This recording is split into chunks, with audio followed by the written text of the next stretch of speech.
You're listening to Civic Media. You can tune into any of our live shows on any radio station across the state with the Civic Media app. Find us in your phone's app store and listen anytime, anywhere. This is your WFHR Daily News Roundup for locally grown radio 97.5 FM and 1320 AM and WisCountry 105.5 FM WIRI in Wisconsin Rapids. For WFHR and WIRI News, I'm Melissa Kay. The Wisconsin State Assembly held a public hearing on a proposal that would exempt gun safes and other firearm safety devices from sales and use tax.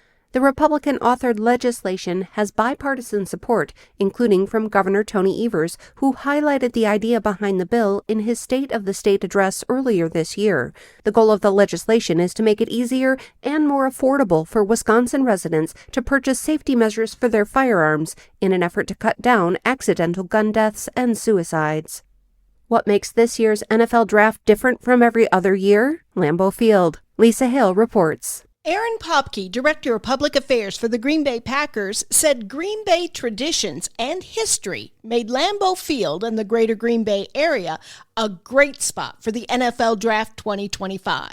I think just what Lambeau Field means to football fans, it's often spoken of as the Mecca. It's on a bucket list, those types of things. Very true.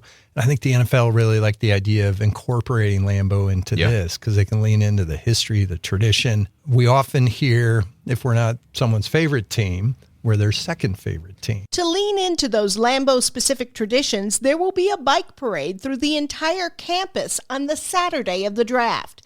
Download the One Pass for schedules, tickets, and all the information you need to know about the NFL Draft 2025 activities in the Lambeau Field and Titletown area.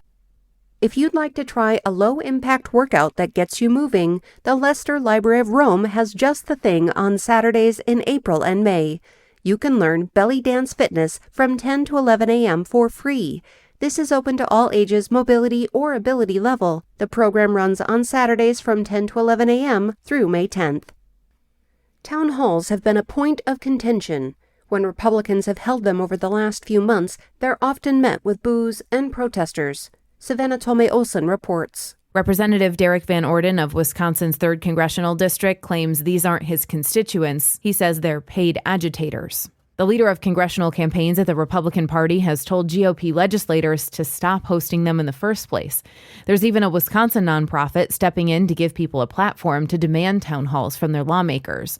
Democrat Mark Pocan held a town hall in Monroe Wednesday night. He says it's the largest crowd he's ever had. Hundreds of people were there. They were asking about the decisions of the Trump administration and demanding Democrats do more.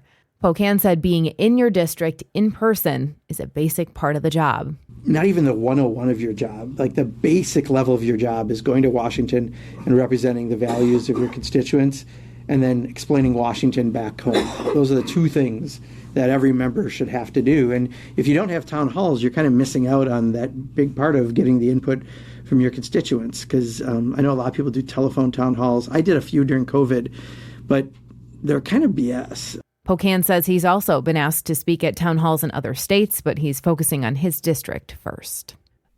This Saturday, you can learn to hunt for wild edibles at the Sandhill Wildlife Area. If you're wanting to get prepped for a summer of foraging, you can learn from expert botanist Jessica Prindeville on April 19th from 10 a.m. to 2 p.m. There's a short classroom discussion to learn the basics, followed by a guided hike. You'll need to register, and there is a $5 registration fee. Find out more by visiting dnr.wisconsin.gov and search for Sandhill Wildlife Area. I'm Melissa Kay for WFHR and WIRI News.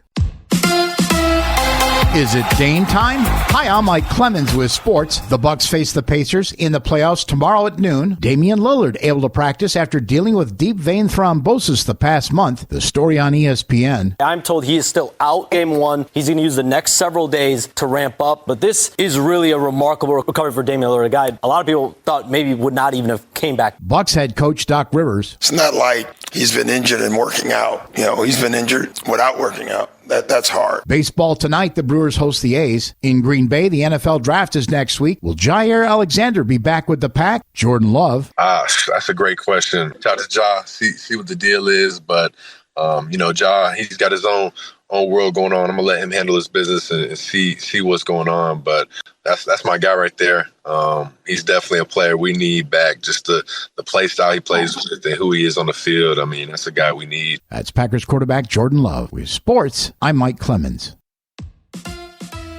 On your entertainment beat, I'm Pete Schwaba. If you're headed to the theaters this weekend, there's lots of new material hitting the big screen. Ryan Coogler's Sinners, starring Michael B. Jordan, who plays twin brothers, is pulling a near 100% rating on Rotten Tomatoes. The horror thriller follows the twin brothers as they move back to their hometown and start over, but find that evil awaits. Opening in limited release is David Cronenberg's The Shrouds, a horror drama where a widower businessman creates a device that can contact the dead. If you're in the mood for an offbeat rom-com that is LGBTQ+ friendly, check out The Wedding Banquet. It is pulling a certified fresh rating of 91% on Rotten Tomatoes. And finally, there is Sneaks, a comedy family adventure about a misplaced designer sneaker who is taken out of the confines of his luxurious shoebox and is thrust into the world of less desirable shoes, hoping to find his soulmate. No reviews on this one yet. I mean, it's a movie about a shoe. Let's lace them up and go to the movies. After going into space thanks to Jeff Bezos' Blue Origin company, Gayle King has received quite a bit of backlash from her friends and colleagues and various celebrities. According to Variety, King addressed criticism that the flight was expensive, a self-indulgent publicity stunt, and pointless by saying Bezos' company is just trying to figure out a way to harness waste here on our planet and put it into space to make Earth better. The jury is still out on how many bags of trash they took, but it doesn't matter because in a related story, no one believes her. In case you're wondering how much participants paid to go into space through Blue Origin, speculation is that there is a $150,000 payment for the reservation, but the actual trip might have cost millions per person, and maybe even more for Lauren Sanchez, who probably had to buy extra space for her lips. Nate Bargatze's star continues to rise. The comedian is selling out theaters and has multiple TV and film projects in the pipeline. As it turns out, he wasn't busy enough, so he will host the 77th Emmy Awards broadcast. Bargatze calls the gig a huge honor to host such an iconic awards show and added that he is beyond excited to work with CBS to create a night that can be enjoyed by families around the world.